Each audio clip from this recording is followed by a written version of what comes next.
the wash tank. These things were many paint jobs on them. You can see the original paint. It was probably like a battleship gray originally. I don't see anything under that other than the primer. Down in here, it was all full of 80 years of crap. That wash tank took it all out. Took a lot of the paint off. I tried to get this bushing out, but I can't get it out because it looks like they probably took a rubber mallet to it over time.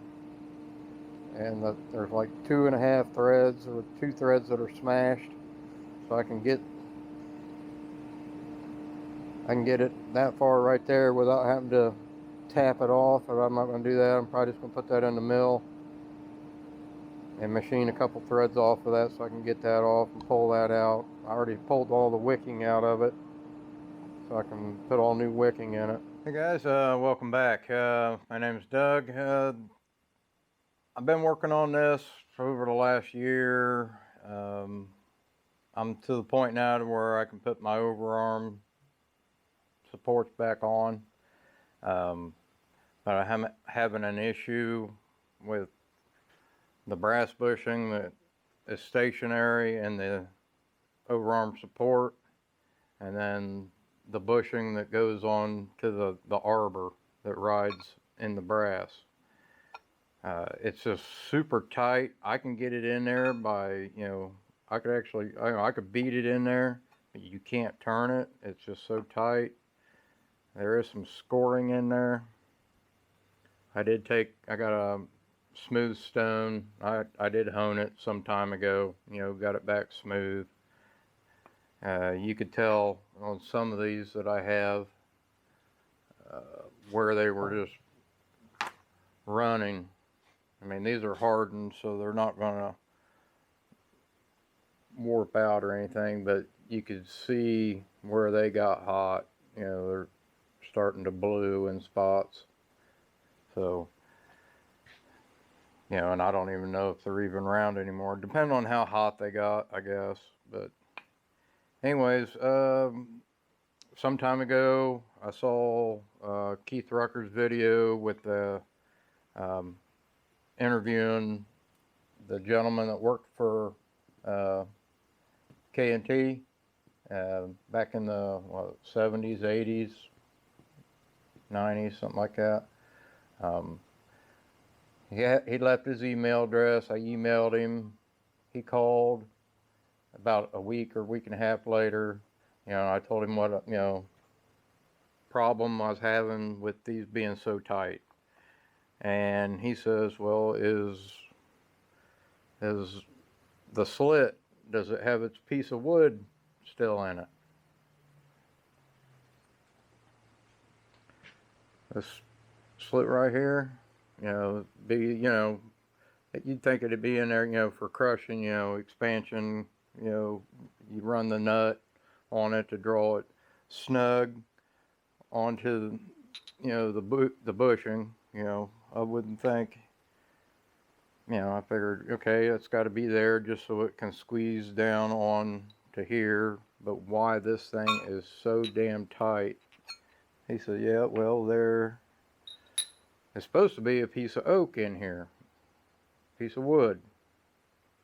Now he said oak, and that's used as a shim so you can get the tolerance because it's already sprung a little tighter. I pressed it in, got it all the way in. See, I mean, that was only a 1/2 inch, and you couldn't turn it. Pressed it in, and then I started using feeler gauges. I have 2 sets, and then I just started stacking them up and inserting them until I could get this bushing to slide real easy. So I came up with needing a tight fit that I could still move it easy was about 82 thousandths. I got this piece. It's a little too long right now, but I figured But my mill in the vise, I could get it down to about 105 thousandths. And then from there, I laid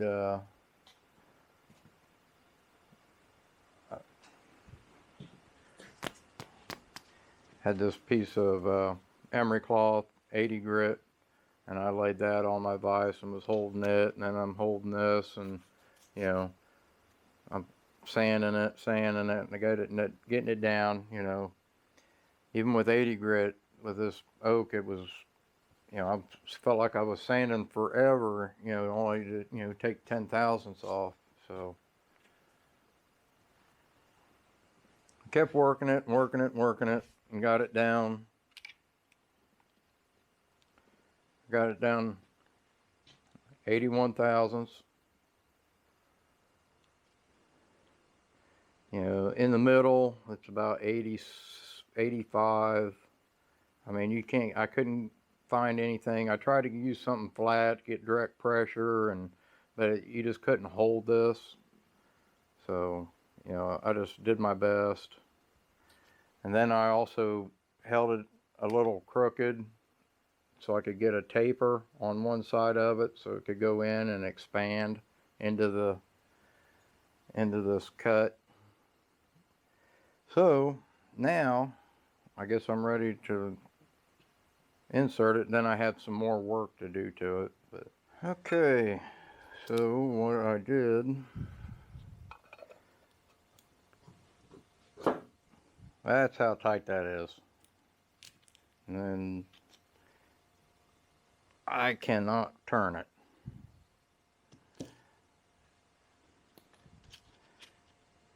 So I'm going to put the taper side down in. I'm going to stay away from the threads or to where the nut would bottom out at.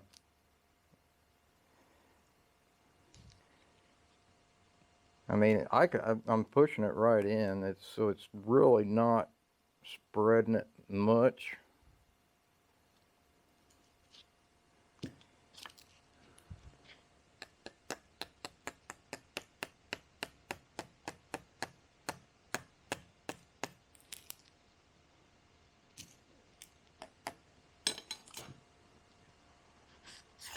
See, look at that. I got that in, and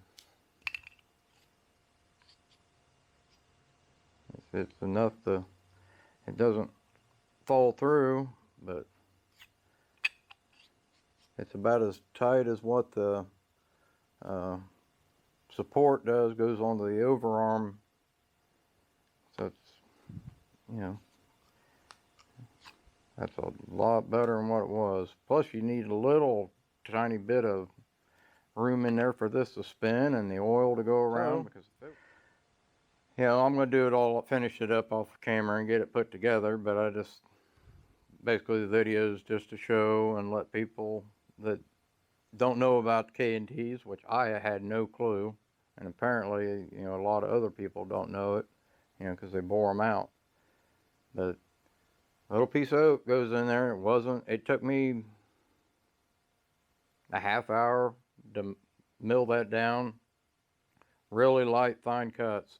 I mean, I did use a 2-flute 5/8 end mill, and I was probably only taking 10 or 15 thousandths passes.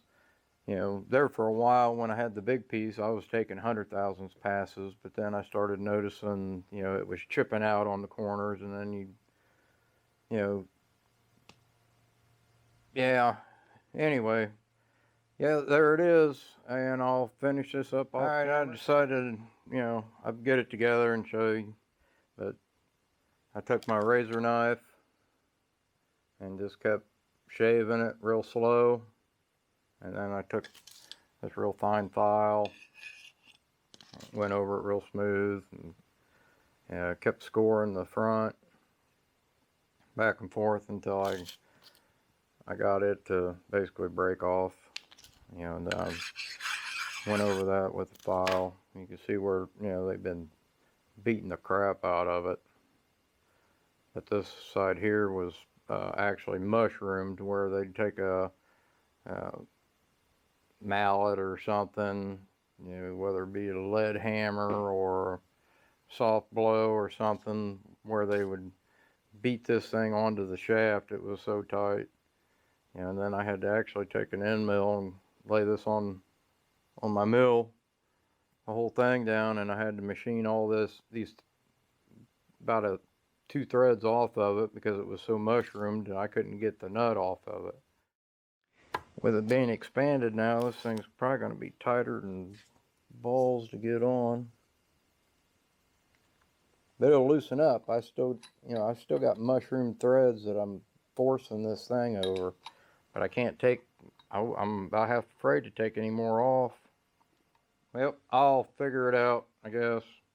So, all right, I got it.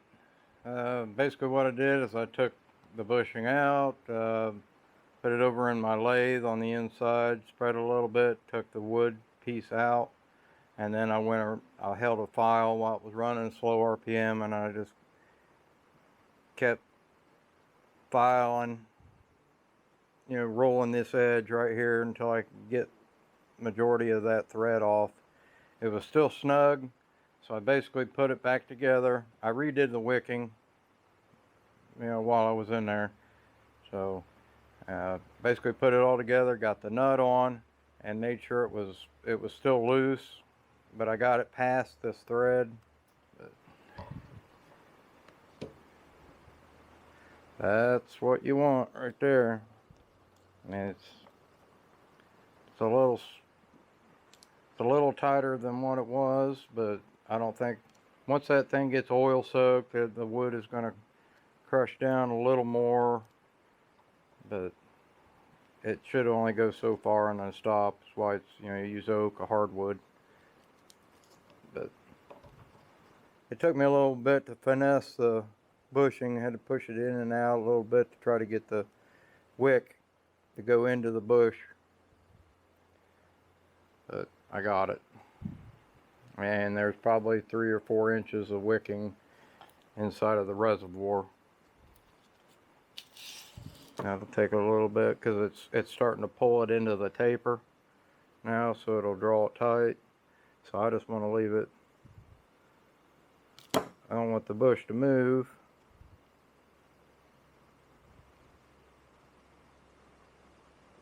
So I'll just leave it right there and lock it on.